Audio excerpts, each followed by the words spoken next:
Everyone, welcome to the show. It is finally happening. Donald Trump's chief of staff, Mark Meadows, has flipped. According to ABC News, Meadows has testified before the grand jury impaneled by the special counsel in exchange for an immunity deal. Meadows has testified 3 times this year. He testified once in front of that panel with the immunity deal, 2 other times with the special counsel. Sources say that Meadows is claiming that he repeatedly warned Trump that the election fraud allegations were bogus. He tried. And Meadows supposedly told Trump in mid-December of 2020 that Rudy Giuliani hadn't provided any evidence to back up his conspiracy theories about the election.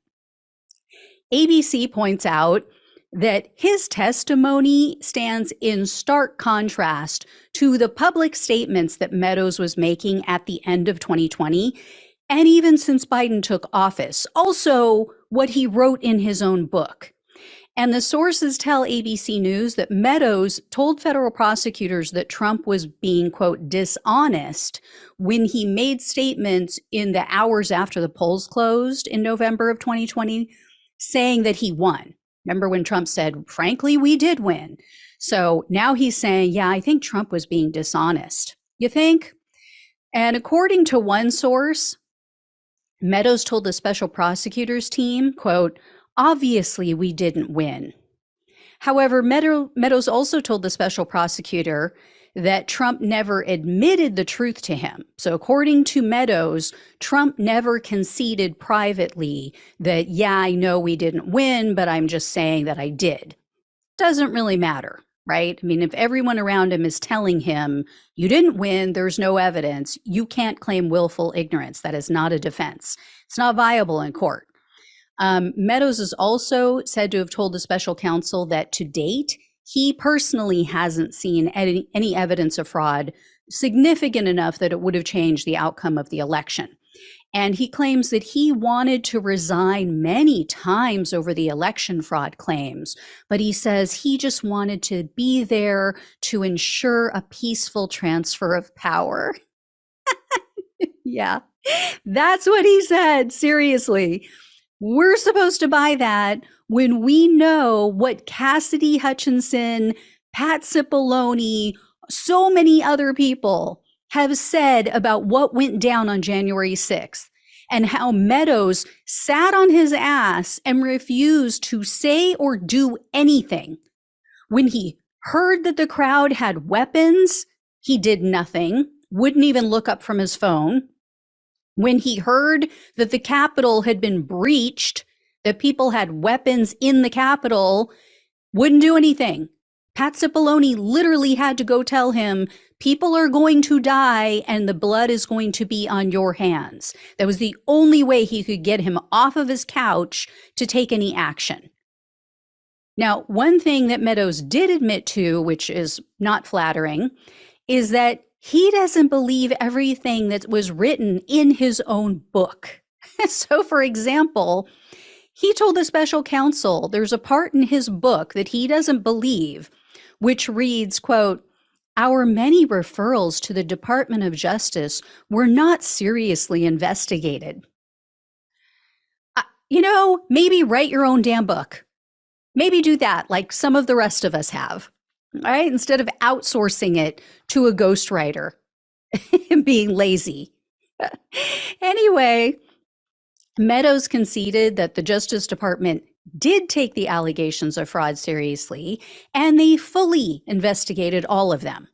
And then Meadows told the investigators that he conveyed that sentiment to Trump a few weeks after the election.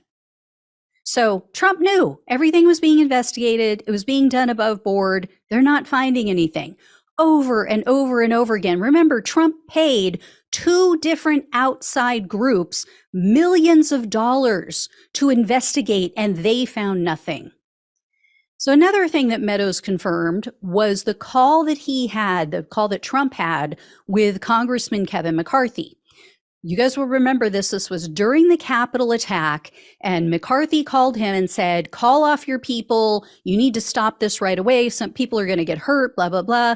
Well, Meadows admitted that in that call, Trump told McCarthy, well, I guess these people are more upset than you are.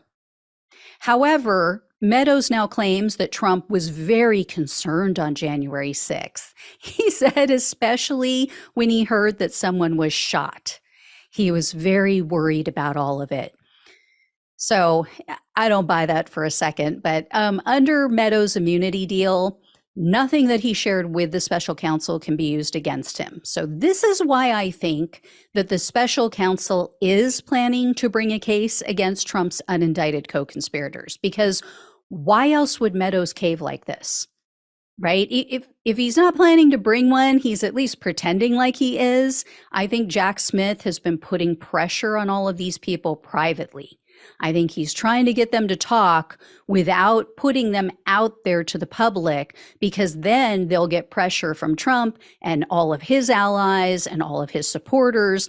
And then people get scared, or people don't want to be on the bad side of that. And so they'll clam up. So I think it's a smart strategy. You know, you dangle, dangle the stick and you say, I'm going to use it if you don't step up, if you don't open your mouth and spill the tea. And Meadows, he knows he's very exposed in the Georgia case. So, you know, he'd want to do a deal with the feds and then also work something out with Fani Willis as well. No sense making a deal with one and not the other. So I think he might be the next one. He might be the next domino to fall in that Georgia RICO case. If not Rudy Giuliani, definitely Mark Meadows. Those two are my top picks. Anyway, I'll let you all know when I hear more. But again, wobble, baby, wobble, baby, wobble, baby, wobble. This is such good news. Trump is going down. He is going to go down. Period. End of story. Everybody on the right is saying, oh, well, you know, all it takes is one guilty, you know, one charge. And then everybody on the left is warning, oh, all it takes is one juror to let him off the hook. What is the likely scenario, especially in the DC case, in the case about these allegations, about his attempt at a coup, right? I mean, you've got a DC jury. How has it worked out for the Proud Boys and the Oath Keepers and all of the other January 6 defendants who thought that they were going to be so smart and not take a plea deal? And they were going to go before a jury and show them, look at how innocent I am. How has that worked out? Yes, the juries have been fair. They have let them off the hook on some charges, but not a single person has gone before a DC jury and been let off the hook entirely. The only person who walked did a bench trial. He had a bench trial with a Trump-appointed judge, and he got a pass. Every single one that has gone before a jury in DC has been convicted on at least one crime, if not more, usually more. So he's not going to walk. It's not going to work. Sorry. Anyway, cry more, MAGA. All right, I'll let you all know when I hear more. Thank you so much for watching and listening. Please like, share, and subscribe. Please donate if you possibly can. Love you all. Take care. Talk with you soon.